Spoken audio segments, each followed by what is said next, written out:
वित्त मंत्रालय प्रधानमंत्री जन धन योजना के खोलल गईल खाता में जांच करावे के फैसला कइले बाड़े।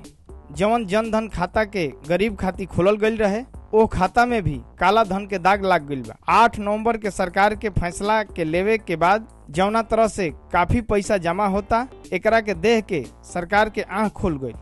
14 दिन अभी भइल नोटबंदी के, जौना में जनधन खाता में 21,000 करोड़ रुपया जमा करावल गई, जौन पिछला वर्ष के मुताबिक 30 गुना ज्यादा बा। 8 नवंबर के जनधन खाता में 45,006 करोड़ रुपया रहे, जौन 22 नवंबर के बंद के बाद 66,636 करोड़ हो गए। अगर इस स्थिति के देखल जाए तो हर सप्ताह में जनधन योजना के खोलल गईल खाता में 25.5 करोड़ खाता में रुपया आवता। एकरा बाद 2 सप्ताह में 1,500 करोड़ जमा करावल गईल बा। ई बढ़ोतरी लगभग 300% बा।